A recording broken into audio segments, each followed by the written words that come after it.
It's time to bring our economy back to life. Paying workers to stay home will not help. The federal government's emergency unemployment benefits are set to expire this week, set at $600 a week by the CARES Act, the economic rescue package Congress passed back in March. The emergency benefits were intended to supplement state unemployment insurance and offset the economic carnage caused by the coronavirus lockdowns. That extra cash certainly helped. Nationwide total income actually rose between February and May. And therein lies the problem.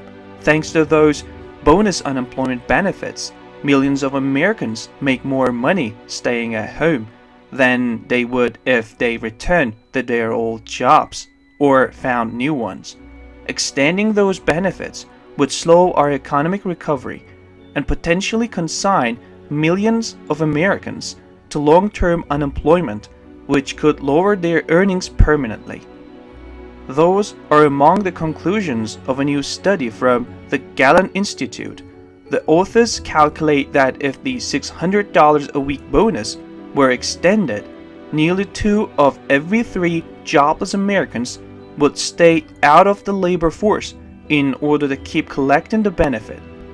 This add-on payment creates a disincentive for recipients to return to work, and therefore weakens the ability of businesses to recover, the report notes. In other words, if we pay people not to work, they will gladly take us up on the offer. That will only prolong the economic pain we're currently experiencing. Employers are trying to get back up and running. In May, our economy added 2.7 million positions, and in June, another 4.8 million. Despite this growth, unemployment remains high. In June, some 1.4 million new Americans filed for jobless benefits. More than 11% of the U.S. workforce is out of work. As of June 20th, 19.3 million Americans were collecting unemployment benefits. That's the highest figure in this country's history, triple the last record at the apex of the financial crisis. Those figures will not come down as long as unemployment benefits are so lucrative. For the average displaced worker, federal plus state unemployment benefits total $1,000 a week. That's roughly $50,000 a year, about equal to the average annual income in this country. Employers can't compete with that kind of government largesse. Many of the low-wage retail sectors hit hardest by the lockdowns are reporting difficulties rehiring their former workers, especially restaurants. If they can't attract workers, they may close for good. In this way, extending emergency unemployment benefits could lead to permanent job losses. Extended unemployment is also bad for workers. Skills atrophy and professional networks erode. People are also at greater risk of abusing alcohol and drugs, are suffering mental health problems when out of work. Those collecting unemployment benefits now may find the job market less friendly after being out of work for 6 months or 9 months than they would now. Predictably, Democrats are in denial about these unintended consequences and refuse to reckon with the data. In mid-May, the Democrat-controlled House passed a $3 trillion relief package that would extend the federal add-on through January. Senate Minority Leader Chuck Schumer, DNY, claims Republican resistance to full extension has created needless uncertainty and pain for millions of families. Republicans do not appear willing to let the emergency benefits simply expire.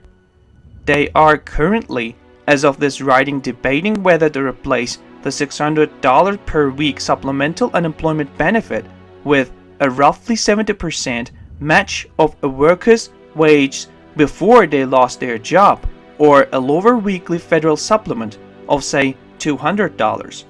States are experimenting with other ways of giving the unemployed a hand while also nudging them back to work. Georgia has pioneered a promising model that lets beneficiaries earn up to $300 per week and still keep their jobless benefits. Back in March, we needed to create a cushion during a once-in-a-generation economic meltdown. Now it's time to bring the economy back to life, paying workers to stay home, as the emergency unemployment supplement does, would undermine that effort and make it harder for millions of unemployed workers to eventually rejoin the labor market. Millions of Americans are unemployed. We need to make it easier for them to get back to work. About 30 million and counting Americans are officially unemployed, and this number is not likely to budge much anytime soon. At the same time, millions of small businesses nationwide are shuttered, and many do not know when or if they will ever reopen. The $3 trillion CARES emergency funding effort aims to help small businesses. It includes the multi-billion-dollar Paycheck Protection Program, which has gotten off to a very shaky start.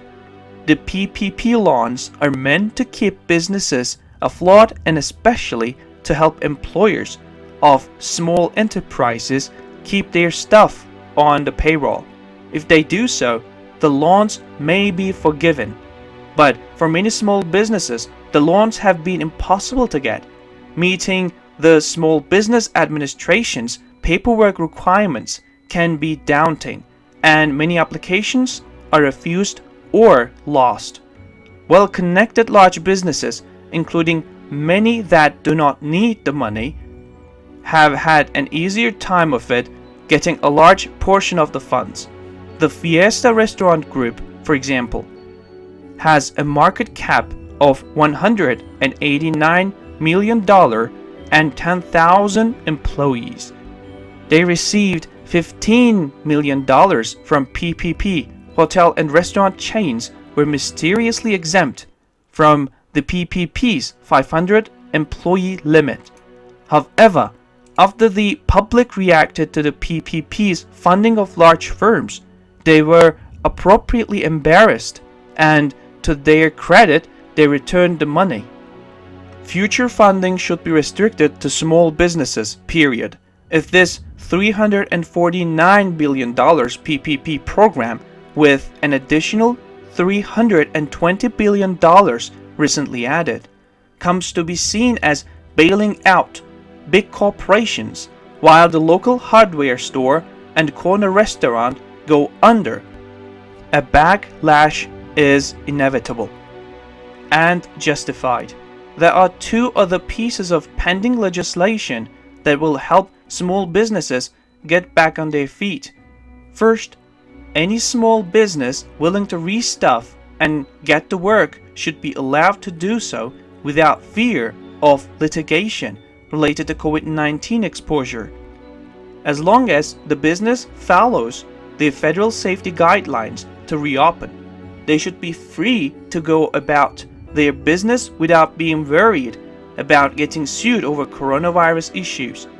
This is especially true in litigation-happy states like California. Those jobs should be quickly and easily available to all who are capable of performing them. There are many other regulations that strangle small businesses. During our time interviewing Americans about their businesses, we heard over and over again how onerous the paperwork could be. One farmer listed over 50 different regulations we had to watch out for, account for, and stay in compliance with just to be allowed to grow his Central Valley, California crops. Boatyard owners find it harder and harder to get work done on boats, with clients waiting while local, state, and federal agencies pile on the rules, fees, and fines.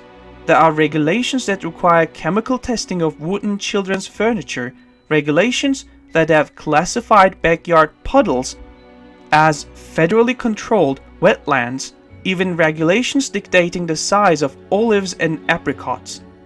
The Heritage Foundation and the National Association of Manufacturers have estimated that total costs of regulation are in the range of $2 trillion annually, about 10% of US GDP. Meaningful public health and safety rules make sense. But regulations that are picayune, duplicative, and serve no public purpose should be eliminated now. When doing so, will help America get back on the road to economic prosperity. Most of the idea, comment, information, and criticism containing in these videos have been created by Daily News Report. Before making any important investment decision, use the information contained in these videos as a starting point for conducting your own research. If you make any investment or legal decision, it is advised to consult an expert before making this decision.